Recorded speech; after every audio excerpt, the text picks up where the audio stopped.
दोस्तों, क्या आप भी अमीर बनना चाहते हो? एक बड़े बंगलो और एक कार के साथ लग्जूरियस लाइफ जीना चाहते हो? अगर हाँ, तो आपके लिए जॉर्ज क्लासन की लिखी book the richest man in Babylon बहुत इंपॉर्टेंट है।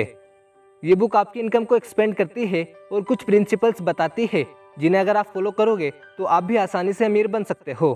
तो चलिए वीडियो शुरू करते हैं। दोस्तों, बुक में अरकत नाम का एक आदमी है जो बेबीलोन का सबसे अमीर आदमी है। बेबीलोन हजारों साल पहले एक समृद्ध साम्राज्य था और वहाँ के नागरिकों के पास सभी प्रकार के सुख थे। उन्हीं में से एक अरकत भी था। वे हमेशा कहता था, अमीर बनना एक सिंपल प्रोसेस है।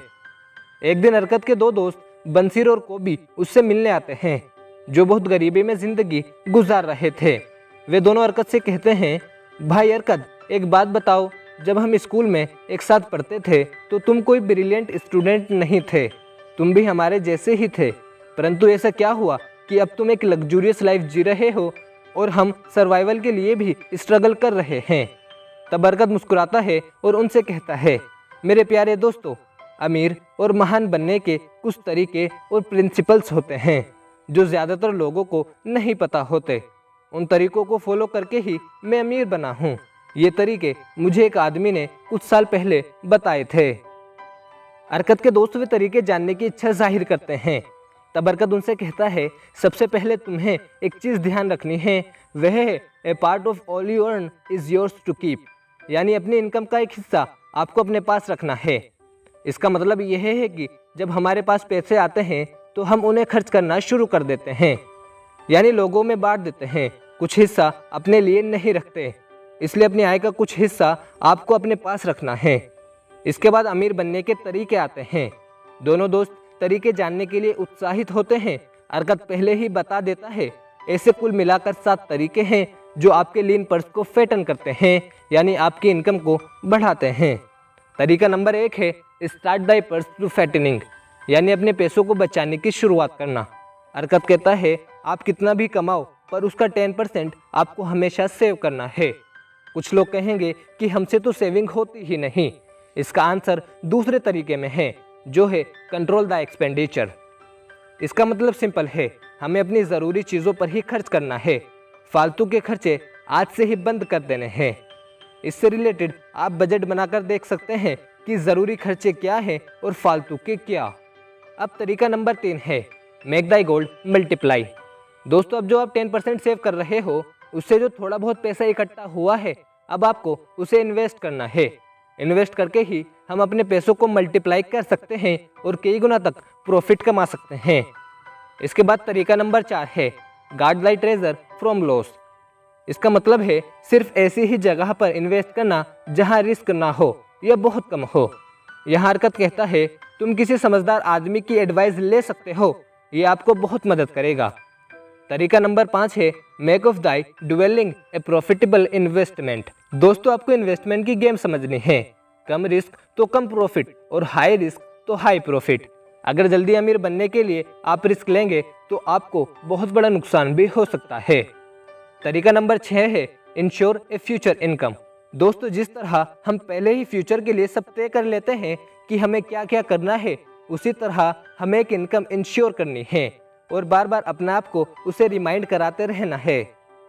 इससे भी पर्टिकुलर अमाउंट ऑफ इनकम हमारे सबकॉन्शियस में बैठ जाएगी और उसके अकॉर्डिंगली ही हमारे एक्शंस बन जाएंगे।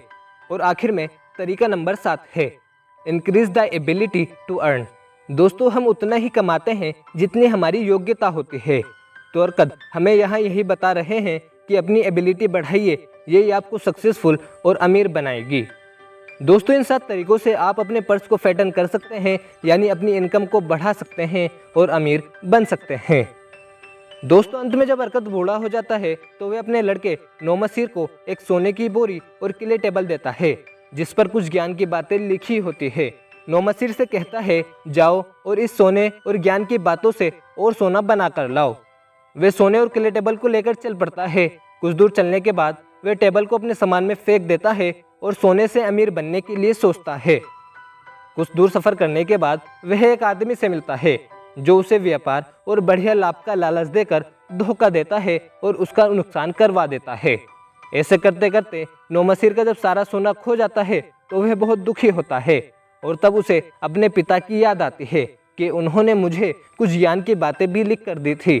जैसे ही वे कलेक्टेबल को खोलता है तो उसके ऊपर लिखा होता है 5 लॉज ऑफ गोल्ड। दोस्तों, इन 5 लॉज से आप समझ जाओगे कि कोई आदमी गरीब या अमीर क्यों बनता है। पहला लॉ है गोल्ड या मनी खुशी से ऐसे व्यक्ति के पास बढ़ते क्रम में आते हैं जो अपनी अर्निंग का 10% हमेशा अपने और अपनी फैमिली के लिए सेव करता है। दूसरा लॉ है पैसा खुशी और संतोष के साथ अपने वाइज ओनर के लिए मेहनत करता रहता है जो उसके लिए प्रॉफिटेबल एम्प्लॉयमेंट ढूंढ ले और उसको बढ़ाने की कोशिश करता रहे। तीसरा लॉ है पैसा उस आदमी के पास ज़्यादा देर तक रहता है जो समझदार लोगों की एडवाइस लेकर ही इन्वेस्ट करता है। चौथा लॉ है गोल्ड या पैसा उस आदमी के हाथ से छूट जाता है जो इन्वेस्टमेंट या बिजनेस बिना नॉलेज और सलाह मशवरा के करता है। पांचवा लॉ है गोल्ड या पैसा उस आदमी के पास से उड़ जाता है जो लालच में आकर चालबाजों की सलाह से बिना एक्सपीरियंस के और जल्दी पैसे कमाने के लिए इन्वेस्ट करते हैं। दोस्तों, इन 5 लॉज को नोमासीर ने समझकर अप्लाई किया और कुछ दिनों बाद ही उसके पास अपने पिता अरकत द्वारा दिए गए थोड़े से सोने की अपेक्षा बहुत अधिक सोना हो गया। तब वे 3 बड़ी बोरी में सोना भरकर अपने पिता अरकत के पास ले जाता है और उन्हें धन्यवाद देते हुए कहता है, पिताजी, आपकी दी हुई सलाह ने मुझे एक समझदार आदमी बना दिया। आपका बहुत धन्यवाद। लीजिए, ये कुछ सोना मैं आपके लिए लाया हूँ। दोस्तों, इन 5 लॉज को समझकर आप भी अपनी अर्निंग कई गुना तक बढ़ाकर अमीर बन सकते हैं। नोमासीर की तरह आप भी गलती ना करें, इसलिए आपका इस बुक और 5 लॉज ऑफ गोल्ड को समझना बहुत ज़रूरी है। उम्मीद है आपको ये लॉज समझ में आ गए होंगे। वीडियो से रिलेटेड अगर कोई क्वेश्चन है तो कमेंट करके पूछ लीजिए, मैं रिप्लाई ज़रूर करूँगा। और अगर वीडियो पसंद आई हो तो इसे लाइक ज़रूर करें, साथ ही दोस्तों में भी वीडियो को शेयर कर दीजिए। और अगर आप चैनल पर नए हो तो चैनल सब्सक्राइब कर लीजिए, यहाँ आपको ऐसी ही अमेजिंग वीडियोज़ मिलती रहेंगी। Thank you so much for watching.